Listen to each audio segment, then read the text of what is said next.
Hey everybody, I'm back again with another video. This time I'm going over the Parrot Anafi.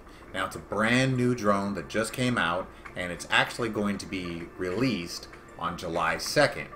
It's going for $6.99 and here are some of the, I guess, more interesting qualities of this drone and some things that it's missing. Anyway, let's get started with the video.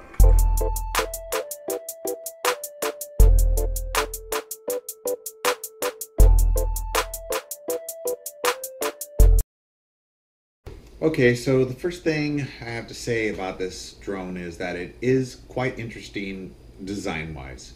The shape of it, the way the camera is, I guess, underneath the pillars that kind of help it out, and the fact that it can go 180 degrees, which is very interesting. You know, it's something that DJI didn't come up with first, which is kind of cool. Now the stabilization is only 2 axes and an electronic stabilization on top of that, so the 3 axes stabilization is not 100% mechanical. But the design itself and the fact that they use Type-C for charging and utilize this game pad style controller shows that they have taken a lot of inspiration from DJI and the Mavic and Spark. So it kind of looks like a blend between the Mavic, the Spark, and the Inspire all in one. So it's pretty cool, you know, coming from a company other than DJI, this Parrot company. I know they've been making drones for a long time, and you know, to see something come out that could be a competitor with DJI is kind of cool. Now, you know, the way they integrated the legs and the propellers is very DJI-like, but I like the fact that they went with longer in the back and kind of made it look more bug-like. And in their video, they did bring that up, that it kind of looks like a bee, which is, you know, a cool concept. They made it insect-like, or like a dragonfly. I don't like the fact that they aren't quick release propellers to change them out. You do have to use a screwdriver still. But the folding and unfolding of this unit seems very, very simple and very quick, which is cool. Now the battery itself is utilizing a 2S battery, which to me is a little bit disappointing for the fact that you know, they're getting 25-minute flight time. They could have got even more. But it does have 4K video, and it is HDR, which is another plus. And it has 21 megapixel photos, which is good for photographers. I can see a lot of things that they can utilize with that many megapixels. Now, the 90 degrees up and the 90 degrees down, I can see a couple situations they're showing on the video that it could be, you know, going under bridges and stuff like that, where that could be kind of cool.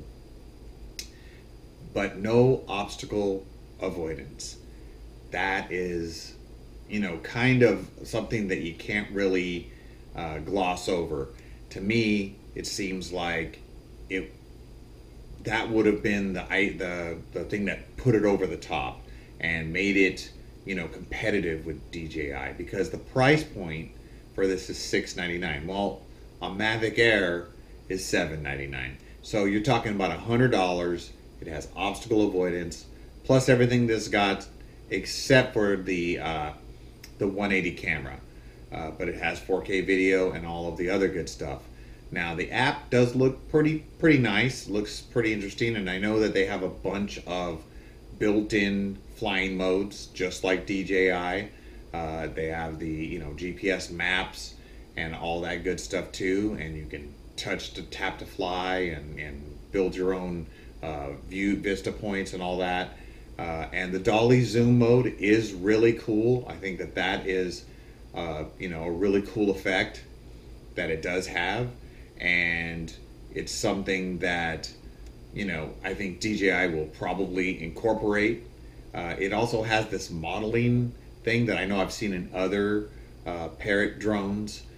and it looks like an interesting concept, but not really a deal maker or breaker to me. But otherwise, pretty good. I mean, it's all right. Now, if we go to the website, you can see that, it's pointing out all of its good points. It's got the 4K camera. It's got the 180 degree tilting access there, which is pretty awesome. And then it's also got the lossless mode. Now the 2.8 is, I think, 1080p, and then you got 1.4 for the 4K videos. 21 megapixels at 100, and it also does 4K videos at 100 megabits, which is cool. But I think the frame rate might be a little bit slower than the Mavic series. So you're getting the same bit rate, but you're not getting the same frame rate. Now, it does have a bunch of stuff that's canned into it that you can do a bunch of editing right on the controller and the app, which is cool. It also records in RAW, which is also very cool.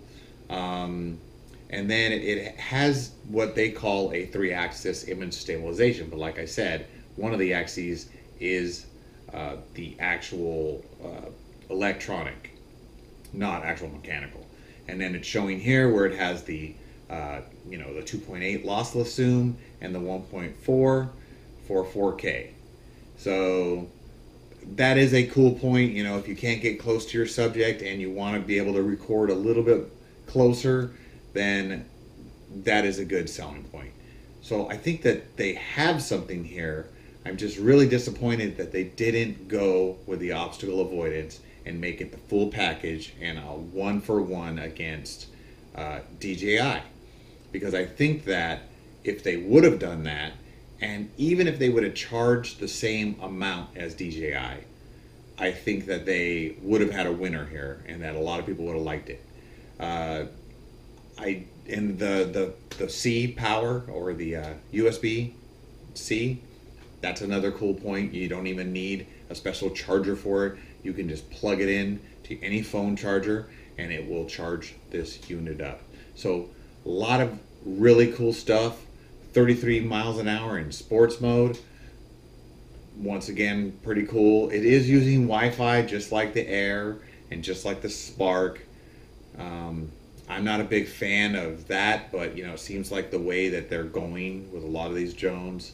It does have geofencing and return to home and find my drone. It beeps if you lose it. You can make it beep, which could be helpful if you can't locate it.